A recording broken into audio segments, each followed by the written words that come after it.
Hey guys, welcome to Get Busy Watching. I'm your host, Honest Dan. Let's talk movies.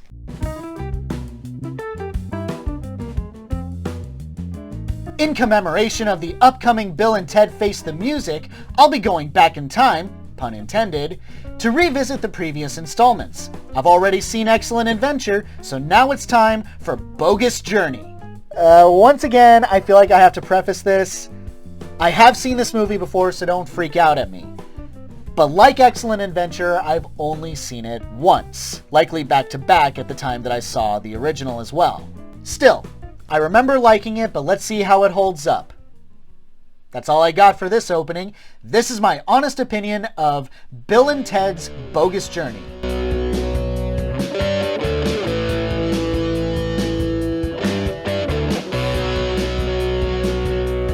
In the year 2691, it turns out that the utopic future that Bill and Ted would ultimately create has its opposition, in the form of the dastardly Denomalos, played by the great Joss Ackland. He's created evil robot versions of Bill and Ted, intends to send them back in time to kill the real Bill and Ted and ruin the future. The plan is mostly successful as Bill and Ted are killed and must find a way back to the real world to stop the evil robots from destroying their lives, which can only happen if they defeat the Grim Reaper, played by the great William Sadler, in a series of games. Best of 7? Damn right!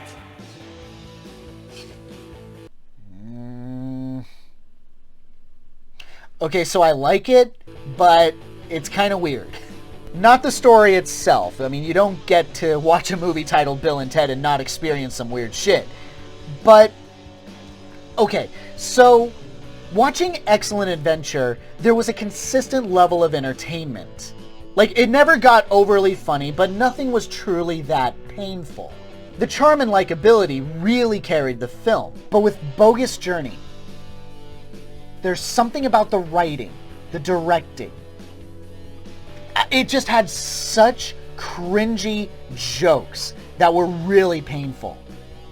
And yet, it had some of the biggest laughs that I've had out of a comedy of this caliber in quite a while.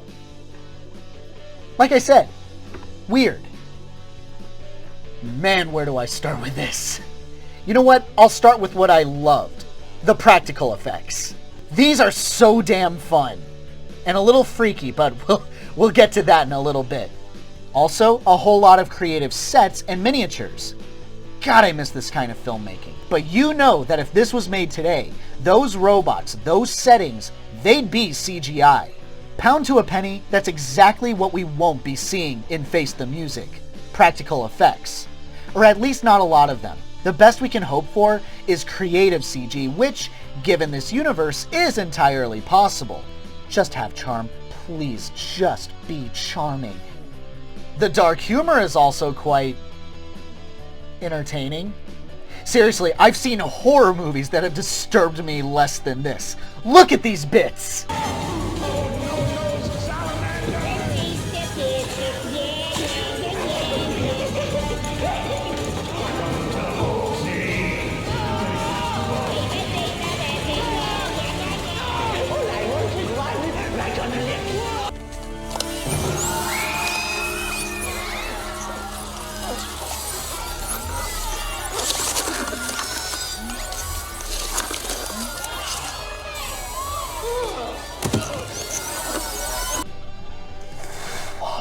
A new standard has been set.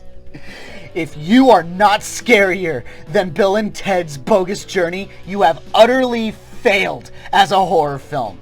Holy shit! But now we kind of get to the halvesies. The jokes. As previously stated, there are good jokes. You keep telling me you're gonna be the greatest band in the world, but you stink. Yeah, we don't understand it either. But I wonder if after we're married, the princesses will stay over with us. Ted, if you're really me, how many fingers am I about to hold up? 3. Whoa! See you real soon. And my personal favorite. Okay, dudes, I mean, fellow policeman. My son, Ted Theodore Logan, and his friend, Bill S. Preston Esquire, have been murdered and replaced by evil robots from the future. It's so good. But there are painful jokes as well.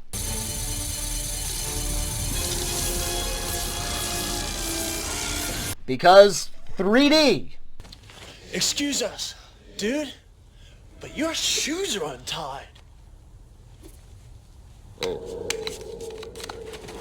I can't tell if the joke is too fast or too slow. You wanna play 20 questions? Okay. Are you a mineral? Yeah. Are you a tank? Whoa, yeah! Good one! What? You are a most excellent scientist, Station. Yeah. Plus, you got an excellently huge Martian butt. But I think the biggest problem that I had with the movie is that certain scenes and sequences drag just a little too long. The plot just doesn't move fast enough for my tastes. In Excellent Adventure, the settings were, for the most part, chugging along. Here we are in the Wild West. Get into a bar fight, then move along. Ancient Greece. Pretend to know anything about philosophy with Socrates, get him out of there. It kept moving. Sure, we spent more time in medieval England, but that's because the princess twins would go on to be important in Bill and Ted's Ventures. The point is, the scenes did what they wanted and got the hell out of there. But in Bogus, it just doesn't do the same. Pacing is a pretty big issue in this outing. It just takes too long to get from point A to point B. It takes 24 minutes for Bill and Ted to get killed, but they don't go to hell until about 37 minutes in. Do the math, that's about 13 minutes of filler. They don't battle it out with death until the 45-minute mark, about 8 minutes in between, and they don't wake up from death until a little over an hour in. 15-ish minutes of filler, and the movie's more than half over. Sure, take the scenes as they are, and they're enjoyable enough, but I don't feel like there's a true sense of purpose to what they're doing. I feel like the seance scene could have been cut out, the personal hells could have been trimmed down, meeting Satan could have been cut, the games against death could have been trimmed, arriving in heaven and meeting God, that had way too much filler, and in place of all that, have more jokes about death walking among the living and lean more into the journey that the title suggests. Whew. God, it kind of hurts because I hate shitting on this movie. It's still Bill and Ted. I mean, not like a title alone makes a movie great or funny. Ghostbusters alone prove that's not the case. I do give credit though, this movie was smart enough to retain the charm and likability of our titular characters. This really does help the entertainment factor. Reeves and Winter really know how to carry a movie together, even during some of the less than savory scenes. As a whole, it's not as well put together as its predecessor. It just has way too many flaws for my taste. But for every reason that I have to kind of groan, there's a legit reason to laugh. So take that for what you will, I suppose. I find myself forgiving because, well, yeah, it's still Bill and Ted. Harmless, innocent fun. My honest rating for Bill and Ted's Bogus Journey, a strong 3 out of 5.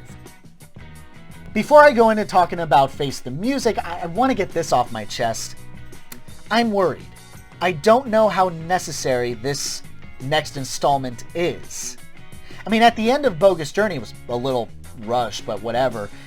I feel like they tied it off pretty well.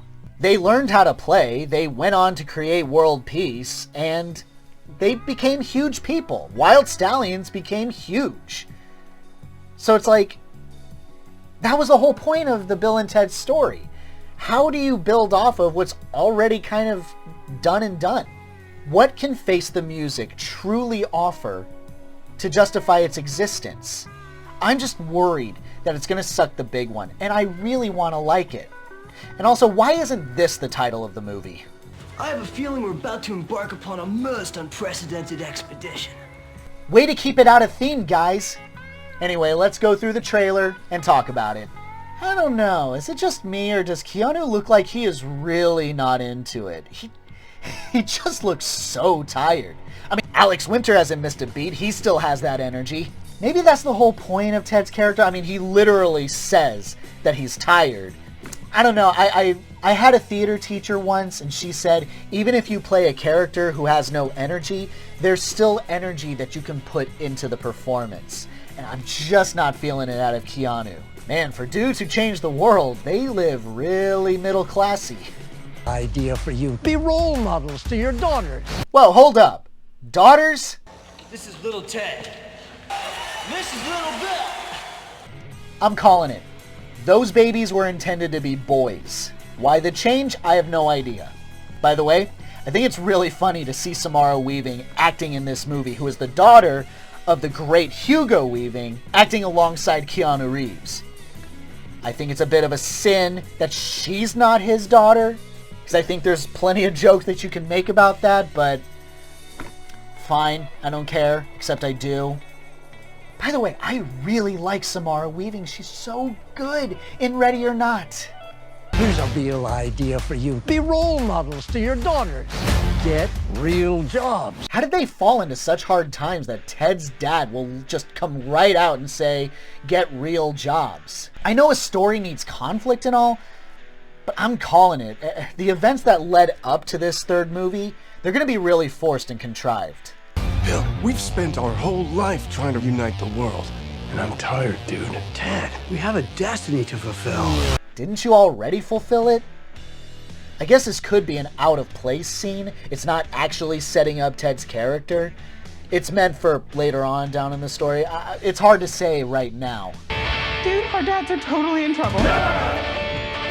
You should help them out. I really hope these daughters aren't just glorified cameos. I really want to see what they're like. I mean, you can kind of tell that they're mirroring their parents a little bit. And I feel like they could be a fun addition, but I really hope that they have, like, legit roles. Like, they play an active part in the story. No way! How's it going, Bill and Ted? Okay, I really want to see what this prison scene is about. This looks fucking hilarious. We're putting together a most extraordinary band. Yeah, remember when I said I want them to be active in the story? I want it to be a good addition, an organic addition to the story. Why are they putting a band together when the universe is at stake? Yeah, this better connect pretty well. Is he playing hopscotch by himself? Dude, he's cheating. Hey, Death. Why, if it isn't a wild stallion. Let's rock! Okay, I'm calling it. Sadler returning as Death is going to be my favorite character. I'm also calling it. He's only going to be in the later half of the movie. I'm going to hate the shit out of that if that's the case. Tina! Billy! Dad! How you doing? Well, you know, we're dead and we're in hell. They die? When? When they get the band together or something? Like I said, I'm not seeing how these things connect to what the story is trying to focus on. The end of reality. But how you doing? We're good. Okay, that's a great joke to end on. You know, I think it'll be okay. I think it'll be an adequate way to kill off an hour and a half. I just don't think it's going to do enough to justify its own existence. I just feel like Bill and Ted, back in the late 80s, early 90s, they were their own special brand of comedy. They were their own lightning in a bottle. It doesn't need to be oversaturated like this. But, you know what, that's not the point. How do I actually think the movie is going to be? What is my actual prediction? My prediction for Bill and Ted Face the Music will be a strong 3 out of 5. Thanks so much for watching, you guys. I really appreciate it. Have a great day. Stay safe and healthy out there. Please wear a mask if you go out. But most importantly, be excellent to each other.